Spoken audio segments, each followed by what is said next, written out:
What's good? What's good? I'm back. Yours truly, one and only Paul Pickett, host of the Paul Pickett Podcast, aka Triple P, aka the Common Sense Podcast, your source for music, sports, politics, world events, and much, much more. Don't forget that I pre-recorded this video for YouTube, Facebook, Instagram, Rumble, BitChute, Twitch, and Twitter as well. And the audio version goes to Spotify, Apple, Amazon, Deezer, TuneIn, Stitcher, Slacker, iHeartRadio, Player FM, and much, much more. I'm getting to last night's games. Both were elimination games, and both teams that were facing elimination were eliminated. Knicks lost to the Heat. I'm going to go over that game first. And I'm going to go over what moves I think these teams should look into on the offseason. Heat withstand Brunson's 41. Like I said, Jalen Brunson got screwed. He should have been in the third team All-NBA. R.J. Barrett gave you 11, 15 from Randall, 41 from Brunson, and 11 from Josh Hart. I mean, it was just Brunson. 14 for 22, 63% shooting, 5 for 10 from threes. Jalen Brunson is worth every penny that he got. And Dallas Mavericks definitely screwed up. They could have got him for less, had him signed, and still had him under contract. If I'm Luka, I definitely got to be a little upset about that. Jimmy Butler gave you 24, 23 from Bam Adebayo, 14 from Max Strus, and Kyle Lowry gave you 11 with 9 assists off the bench as well. So that's 20 points he helped generate. And the Miami Heat are advancing to the Eastern Conference Finals. Eric Spoelstra is definitely one of the best coaches in the league. Definitely probably a top 3 coach in the league. He does more with less. And Jimmy Butler is definitely underrated on the impact he has just being on the court. He was only 7 for 22, and they still won. It was the rest of the Knicks players. All right, let's get into Golden State. Got spanked by the Lakers, 122 to 101. Nobody did nothing for the Warriors but Steph Curry and Dante DiVincenzo off the bench with 16. Curry gave you 32. Nobody else scored over 10 points on the starting. Lakers, you got a lot of balance. 23 from Austin Reeves, AR-15.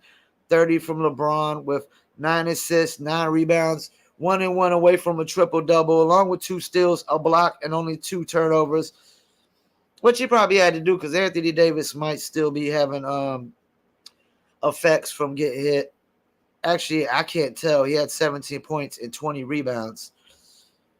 So, that's the thing. Long as AD's rebounding super heavy and blocking shots, and he had 2 blocks, 2 steals to go along with that, you could have, LeBron or Austin Reeves or D'Angelo Russell can step up, score more. 19 from Russell, 13 from Lonnie Walker, the 4th.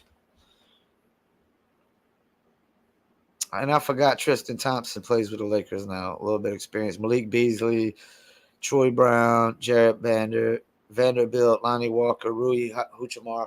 The Lakers are very, very deep. And they changed up the lineup. Darvin Ham started Dennis Schroeder at point guard. D'Angelo Russell at 2 guard, which he's kind of more of a 2 guard anyways. And Austin Reeves at small forward, which Austin Reeves is probably, what is he? He's 6'5". You could play small forward at 6'5" nowadays and put LeBron at power forward. All right, let me go over what I think Knicks should do in the offseason. If I'm the Knicks, the only person that is not tradable is Jalen Brunson. But I am taking calls on R.J. Barrett. I'm definitely trying to see what I could get for R.J. Barrett. I like R.J. Barrett, but R.J. Barrett, I don't know if he can be the 3rd guy on your championship team. Julius Randle, That's the thing. They might need a better player than Julius Randle too. If I'm the Knicks, I'm trying to get Jaylen Brown. If Jaylen Brown becomes a free agent, I'm trying to get Jaylen Brown. Try to pair him with Jalen Brunson. And even if you got to do a sign and trade with RJ Barrett, you could throw in like Obi Toppin, try to get off the Evan Fournier contract, and throw in maybe Emmanuel Quickly if you have to. I like that. Julius Randle, Jaylen Brown, and Jalen Brunson. And if you can keep Josh Hart coming off the bench with Mitchell Robinson and maybe Quentin Grimes coming off the bench, I like that. If I'm the Knicks, I'm going after Jaylen Brown. I'm all in on Jaylen Brown. If the Heat win or lose, I'm all in on Jaylen Brown. Jaylen Brown really fits Heat culture. Jaylen Brown fits Heat culture. Jaylen Brown fits New York culture because New York right now, Knicks culture, and it's always been that in their like Patrick Ewing days, it was just a hard working team. You know, John Starks, Greg Anthony, Anthony Mason, and Charles Oakley, Patrick Ewing. That's just like a bunch of hard-working guys. They weren't necessarily the most talented or most skilled, except for Patrick Ewing before the knees went out. Warriors come out and play. All right, so what am I doing if I'm the Warriors? Man, let me take a sip on this. Some people are saying run it back. You can't run it fully back. Anybody saying run it back, I don't care if Kerr is saying it, run it fully back. He's delusional. He's not watching his own team closely. Number one, Jordan Poole's got to go. There's already rumors out there, allegations that the team is not digging Jordan Poole right now. They're a little upset with Jordan Poole. And, you know, it kind of feels like the Kevin Durant thing all over again, except worse because Draymond did punch Jordan Poole in the offseason. And, like, I don't know if I could be playing with a guy after he punched me like that. I think I'd have probably had to ask for a trade after that punch. Because I'd have to get my punch back on that one. I mean, that Jordan Poole's got to go. See what you can get for Jordan Poole. I know people are saying, I've heard people say New York should go after Jordan Poole. Depends on what you're going to give up. If we're giving up like Josh Hart and Emmanuel Quickly, I might would do it. Josh Hart and Emmanuel Quickly for Jordan Poole, might would do it. Actually, if I'm the Warriors, I definitely would do that. Josh Hart and Emmanuel Quickly, I would definitely do that. I don't know if the Knicks would do it. Jordan Poole would make that second or third score that you need, you know, probably night in, night out if he's on the Knicks, because he'll probably start. You could have a start lineup of Brunson, Jordan Poole, Julius Randle, and RJ Barrett if you can keep RJ Barrett, because I don't know that the Warriors would want RJ Barrett. They already got Wiggins. I don't know that. So if they could get Manuel Quickly and Josh Hart, I might would do that. At the Warriors. But you got to throw it out there and take the best deal. Klay Thompson, man. Klay can't get max dollars. Klay's not worth max dollars no more. Klay's not even a starter no more. If I'm them, I sit Klay down and I tell him, like, look, man, we can't give you a max deal, and we need you coming off the bench. We need to be looking to get another. Because to be honest with you, I mean, you can start Manuel quickly's getting to the point where he could probably start soon. Josh Hart could start over Clay and have Clay come off the bench, man. But I still think they got to make a decision between Draymond and Clay. I think one of them's got to go. Jordan Poole's got to go, and I think Draymond or Clay's got to go. Especially if Clay's want max dollars, he got to go. If the Warriors give him max dollars, they're not winning the championship again. He's got to take below max dollars. I'd give Draymond max dollars before I give him max dollars. Wiggins already locked in. Gary Payton the second. I don't know how long his contract is, but he's locked in probably for another year. I'd keep DaVincio. Moses Moody ain't too bad. Some of these other cats, though, these young cats. Jonathan Kuminga. I would throw Jonathan Kuminga on the market, see what I could get. See if I can get a veteran from Jonathan Kuminga.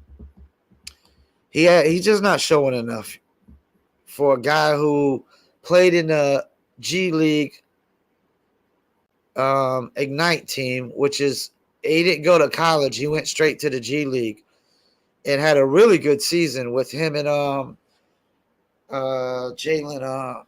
What is his name? I can't think of his name for the Houston Rockets right now.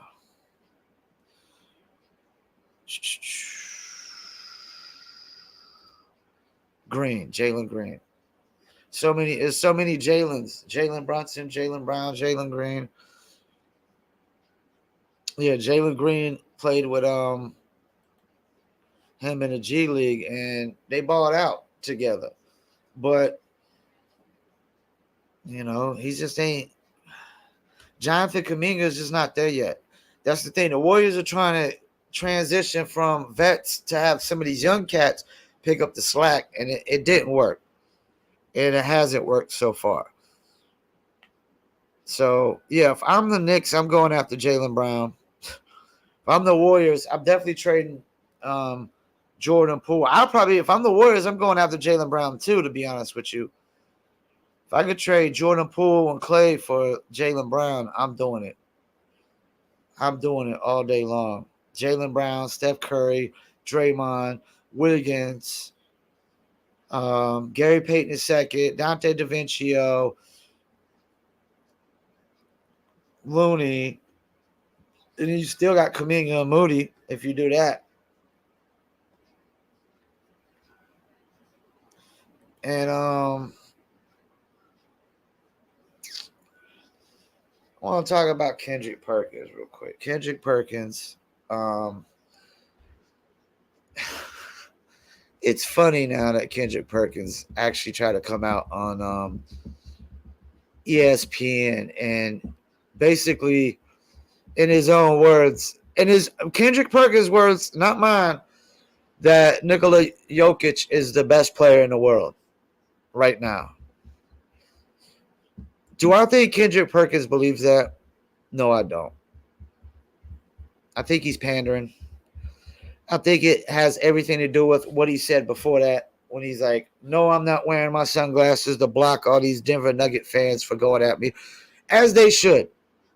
As they should, because Kendrick Perkins made the MVP vote about racism, and that's why the MVP vote has no more credibility as far as I'm concerned. And they got to make the All-NBA positionless because it has no credibility as far as I'm concerned right now. Not even because Jokic wasn't in the first All-NBA first team, but Domantas Sabonis should have been higher. Jalen Brunson wasn't even in the first, second, or third All-NBA. Jalen Brunson should at least been in third. I would have took LeBron out. I would have took Damian Lillard out. I would have took Julius Randle out and replaced him with Brunson, Ja Morant, and Anthony Edwards. Anthony Edwards should have been top 3 All-NBA teams. Ja Morant did get snubbed. He should have been in there. So they got to go positionless. They got to go 15 best.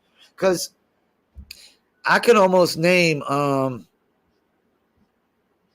15 players better than LeBron right now. LeBron is definitely going to be more in the top 20 next year.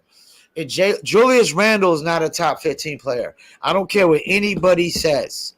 Julius Randle is not a top 15 player in the NBA, but Jalen Brunson was. Jalen Brunson. So I would definitely switch out the Knicks guys or just Jalen Brunson for Dame in place of Damian Lillard. Anthony Edwards in place of LeBron. And John Morant should have been in there too. So he got snubbed.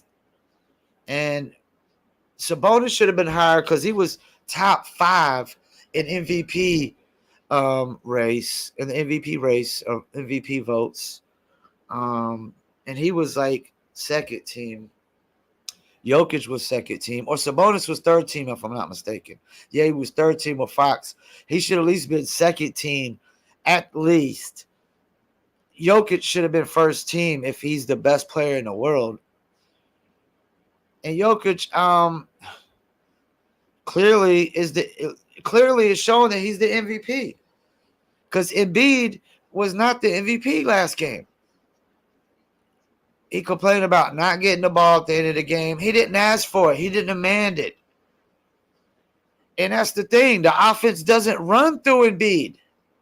It doesn't run through Embiid like it runs through Jokic. Jokic plays point center. He's a point center.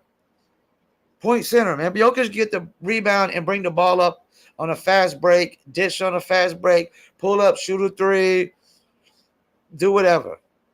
Like the offense totally runs around Jokic. Jokic makes everybody around him better. Embiid doesn't make everybody around him better. He doesn't make Tyrese Maxey better. They make themselves better. James Harden makes himself better. It ain't Embiid. Embiid isn't making Tobias Harris better.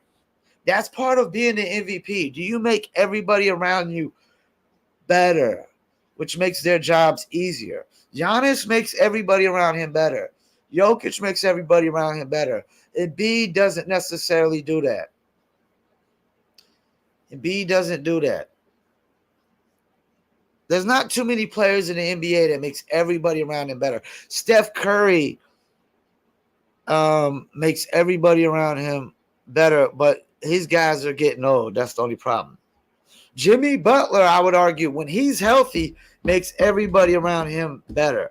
Donovan Mitchell doesn't. Jalen Brunson, I would say, made everybody around him better for the Knicks. There's only a handful of guys that does this. Jason Tatum doesn't necessarily make everybody around him better. LeBron used to. John Morant doesn't. There's not too many guys. Booker doesn't make everybody around him better. Kevin Durant doesn't. There's not a lot of guys that make everybody around them better. They're just the best scoring team, best scoring guy on the team. This is the problem that I think most people lose sight of in the NBA. All these so-called experts, analysts, commentators, they always lose sight of that just because you're the number one guy on a team doesn't mean that you could be the number one guy on a championship team. That's where you always have to analyze. Can you be number one on a championship team? Not too many small guys can be number one on a championship team. Normally, you got to be a shooting guard or a wing player to be the number one on a championship team. Or back in the days, you could be a center. But it's not. But right now, it's the centers. When you think about the big men, Giannis, Jokic, Embiid, Anthony Davis right now in the playoffs, a tremendous effect in the playoffs. The big men are affecting the game more than anything this year, except when you get to the Heat, it's really Jimmy Butler. I mean, Lakers, it's without Anthony Davis, they ain't there. Nuggets, Jokic. Celtics really is wings, but they got two wings. That's the thing. They got two wing guys. And one of them has a number one mentality, but a quote-unquote number two game. And the other one has a number two mentality, but a quote-unquote number one game. But I honestly think Jason Tatum, I don't know if he's can be the number one guy on a championship team. I almost think he has to be your number two. I almost think he has to play with who's somebody in it. Like he would have to play with somebody like Embiid or Giannis. I think he would need like a Giannis or an Embiid or Jokic. One of those guys. Or maybe even a Steph Curry. I don't know. That's the thing. We got to stop expecting everybody to be able to be the number one guy on a championship team. Because this is the thing, man. Somebody got to be leading scorer on the team. Somebody. Every NBA team, somebody got to be leading scorer. Just because you're the best guy on the worst team doesn't mean that you're really the guy for a championship team or even the second best. And I think that's where the Hawks over, I like DeJounte Murray, but you took like the best guy from one of the worst teams and you paired him with Trae Young like this is supposed to be the dynamic backcourt. You should have picked somebody like maybe if it was Bradley Beal, it would have probably been different. If they would have paired Bradley Beal to the Hawks with Trae Young, it would have been a lot different. Lot different. Okay, well, once again, I want to thank you for tuning in, Paul Pickett Podcast, and I'm out.